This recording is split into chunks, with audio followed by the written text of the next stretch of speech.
కాంగ్రెస్ ప్రభుత్వం ఏర్పడిన 3 నెలల్లోనే ముఖ్యమంత్రి రేవంత్ రెడ్డి 5 గ్యారంటీ పథకాలు అమలు చేస్తున్నారని కాంగ్రెస్ పార్టీ సీనియర్ నేత 6వ వార్డు కౌన్సిలర్ దేమె యాదగిరి అన్నారు.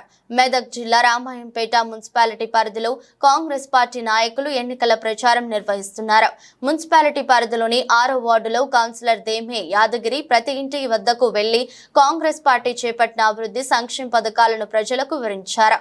ఈ సందర్భంగా ఆయన మాట్లాడుతూ కాంగ్రెస్ పార్టీ ద్వారా రాష్ట్ర అభివృద్ధి చెందుతుందన్నారు.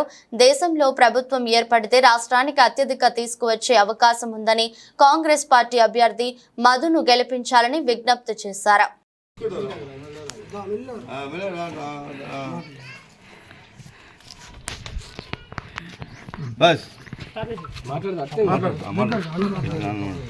జై కాంగ్రెస్.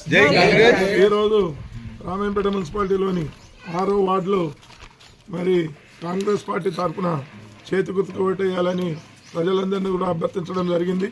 మరి రాష్ట్ర ప్రభుత్వం చేపడుతున్న సంక్షేమ కార్యక్రమం అయితేనేమి, అభివృద్ధి కార్యక్రమాలు అయితేనేమి, గెలిచిన తర్వాత 4 నెలల్లోనే మరి ఎన్నో రకాల సంక్షేమ కార్యక్రమాలు తీసుకొని 6 గ్యారెంటీల అమలు దిశగా మరి 5 గ్యారెంటీలను అమలు చేసిన ఘనత మన రేవంత్ రెడ్డి గారికి దక్కింది. మరి అదేవిధంగా ఈరోజు రాష్ట్రంలో మైనంపల్లి హనుమంతన్న కానీ, మరి మెదక్ నియోజకవర్గంలో మన రోహిత్ రావు గారు కానీ నిత్యం ప్రజల్లో ఉంటూ వాళ్ళు ప్రజా సంక్షేమానికి కృషి చేస్తూ ఎప్పుడు కూడా అన్న అంటే నేనున్నానని వాళ్ళు అన్ని సమస్యలు కూడా తీర్చడానికి సిద్ధంగా ఉండి 24 గంటలు కష్టపడతారు. కాబట్టి మరి ఈరోజు మనము అదే బీసీ ముద్దుబిడ్డ అయినటువంటి మరి బీసీలకు రాజ్యాధికారం కలవాలని మనమే అంటున్నాం. కాబట్టి మనమంతా బీసీలందరం ఏకమై ఒకసారి నీలమ్మద్ గారికి చేతి గుర్తుపైన ఓటేసి అతన్ని ఢిల్లీ పంపిస్తే మరి మన సమస్యలను కూడా త్వరితగతిన తీర్చే అవకాశం ఉంది. కాబట్టి మన రామాయంపేట మరి ఇప్పటి వరకు ఎలాంటి అభివృద్ధి నోచుకోలేదు. కాబట్టి ఇప్పుడు మనము చేతి గుర్తు కోటేసి రోహిత్ రావు గారికి మద్దతు తెలిపి